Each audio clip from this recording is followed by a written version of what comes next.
Hello મિત્રો, કેમ છો? તો સ્વાગત છે આપણા નવા વિડીયોમાં. તો ગઈકાલે આપણે વિડીયો બનાવ્યો 3 કલાકમાં પેપર કેવી રીતે પૂરું કરવું. એ વિડીયો ના જોયો તો એકવાર જોઈ લેજો.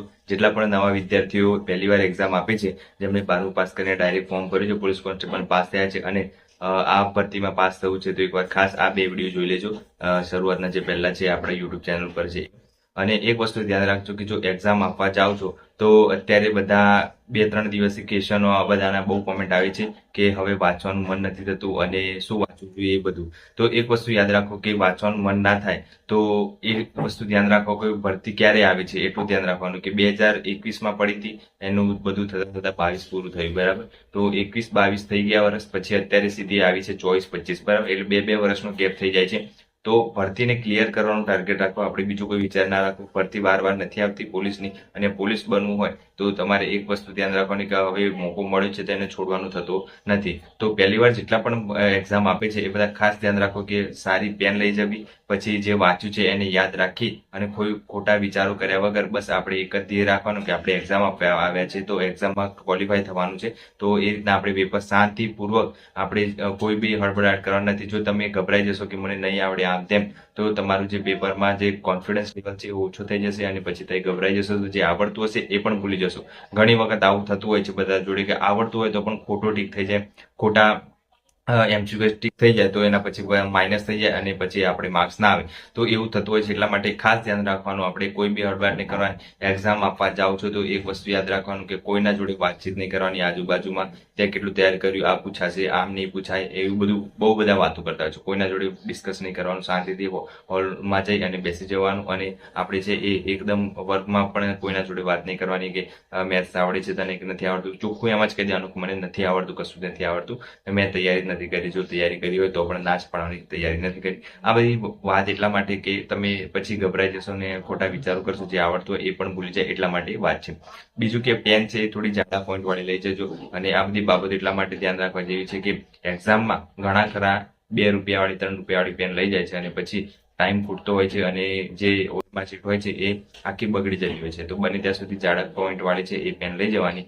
અને તમે સ્ટોરમાં જશો તો કહેશો કે જાડા પોઈન્ટ વાળી પેન આપો તો એ આપી દેશે અને તમે સારી રીતે તમે લખી શકશો, એનાથી રાઉન્ડ કરી શકશો. અને જે તમારો રોલ નંબર છે ખાસ કરીને ધ્યાનથી પૂરવાનો છે. અને એટલું ધ્યાન રાખવાનું કે જે સિલેબસ પૂરો કર્યો છે, જેટલા પણ સિલેબસ પૂરો કર્યો છે એ બધાને 130+ માર્ક્સ આવશે તો તમને છેલ્લે જોબ તો મળી જ જશે. એવું નહીં કે નહીં મળે. એટલે ધ્યાન રાખવાનું કે તમે જો સિલેબસ પૂરો કર્યો છે તો આપણે માર્ક્સ છે એ સારા જ આવશે અને કોન્ફિડન્સ લેવલ છે હાઈ જ રાખવાનું.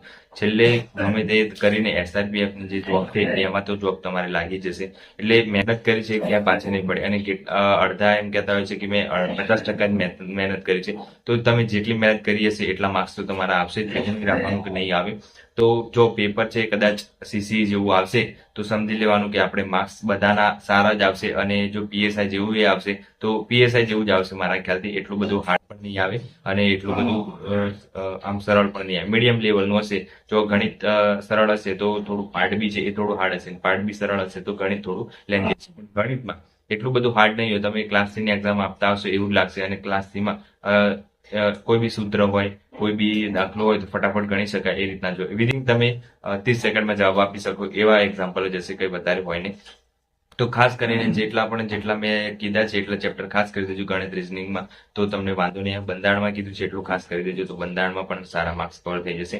તો આ બધી વાતો છે એટલા માટે કહું છું કે છેલ્લે હવે 2 દિવસ બાકી રહ્યા છે. આજે 12 તારીખ થઈ, 13 અને 14, 15 તારીખે તમારી એક્ઝામ છે. એટલે તો 13-14 તારીખે તમે સેન્ટરે પહોંચી જજો, જેને દૂર છે એને. પણ જેને અત્યારે 1 દિવસનું બાકી છે તો 1 દિવસમાં શાંતિથી બેસી રહેવાનું. એટલું બધું કંઈ વિચારો નહીં કે મારી આ બાકી છે આ બાકી છે.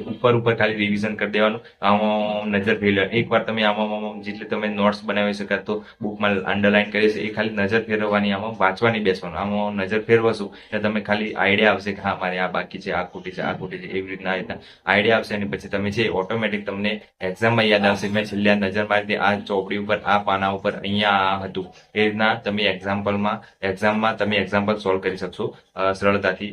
હાઇલાઇટ થાય એમ છેલ્લે જેટલું તમે ચોપડીમાં જોયું હશે એ બધું તમને આમ દેખાશે. હજી આખું બંધ કરશો એવું દેખાશે ત્યાં હોલ રૂમમાં. એટલે આ બધું એક્સપિરિયન્સ કરેલું છે એટલા માટે હું તમને શેર કરું છું. અને તમે આવી રીતના ધીરે ધીરે તમે માર્ક્સ કવર કરી શકશો. અને બને ત્યાં સુધી તમારે એક વસ્તુ યાદ રાખવાનું છે કે નેગેટિવ માર્કિંગ છે જે પહેલી વાર આવે છે એટલે નેગેટિવ માર્કિંગ પણ છે અને ઈ નો ઓપ્શન છે એટલે 4 તો ABCD અને ઈ ઓપ્શન એટલે પાંચમું એટલે ઈ ખાસ કરજો. ઈ નહીં કરો તો પણ માઇનસ થઈ જશે એટલા માટે ઈ ખાસ કરવાનું તમારે. અને બધા પ્રશ્નો 200 માર્ક્સના છે તો બધા કરી નાખો. બને ત્યાં સુધી ઈ પણ ઓપ્શન કરજો એટલે 200 માંથી તમને 150 જેટલા આવડતા હોય તો બીજા ઈ કરી દેવાના. જો 150 પરફેક્ટ આવડે છે તો બાકી બધું વાંધો નહીં આવે. તો જો તમે એક વસ્તુ ધ્યાન રાખવાનું કે આપણે એક્ઝામ છે વારંવાર નથી આપવાની, પાછા દોડવાનું ને પાછી પ્રિપેરેશન કરવાની, આ બધું પાછું નથી કરવાનું. તો બને ત્યાં સુધી આ ભરતીમાં સિલેક્ટ થઈ જાય એવું બધું ધ્યાન રાખવાનું અને આ ભરતીમાં આપણું નામ આવી જાય એટલું ધ્યાન રાખી અને મહેનત કરવાની. જેટલી મહેનત કરી છે એ પૂરતી છે, ઇનફ છે. અને છેલ્લે તમારે શું કરવાનું છે, GCRT જે બુક છે સામાજિક વિજ્ઞાનની એ એકવાર આમાં જોઈ લેવાની છે. એમાંથી જ ઇતિહાસ ભૂગોળ વારસો પૂછાશે, વધારે કઈ બહાર જશે નહીં. ગણિતના સૂત્રો કરી દેજો ખાસ કરીને. રિઝનિંગમાં તો તમને વાંધો નહીં આવે, બધું સરળ જ હશે. બ્લડ રિલેશનશીપ ને ઘડિયાળ ને આ તે બધું જે આવે છે એ બધું આવડી જશે. તો કરંટ અફેર ખાસ કરેલું હશે તો વાંધો નહીં આવે. કરંટ અફેર એ GK નો કોઈ ભાગ છે એટલે એમાંથી પણ કવર થઈ જશે. તો બને ત્યાં સુધી તમારે વધારે માર્ક્સ લાવવા હોય તો ગણિત, રીઝનિંગ અને ગુજરાતી આ 80 માર્ક્સ છે એમાં ખેંચી લેજો. ખેંચાય તો બીજા બધા બંધારણમાં ખેંચશે, બરાબર? 30 માર્ક્સનું બંધારણ છે એટલા માટે. તો એ રીતના બધું તમે તમારી રીતે ડિવાઈડ કરીને કરી શકો છો. અને હા, એટલું તમારે કોઈ બી તમારે ડાઉટ હોય તો મને કોમેન્ટ કરીને જણાવી શકો છો. તો બધાને એક વસ્તુ કહેવા માંગુ છું કે સારી રીતે એક્ઝામ આપો અને સારા માર્ક્સ લાવો અને આ વખતે બધા નોકરી લાગી જાઓ. અને બધાને બેસ્ટ ઓફ લક છે મારા તરફથી અને બધા પાસ થઈને આવો, બરાબર? અને તમારે કઈ બી કોમેન્ટ હોય તો તમારો કોઈ બી ક્વેશ્ચન કોમેન્ટ કરી શકો છો, બરાબર? આજ માટે આટલું રાખીને ચેનલ પર નવા તો સબસ્ક્રાઇબ કરી દેજો. જય હિન્દ, જય ભારત.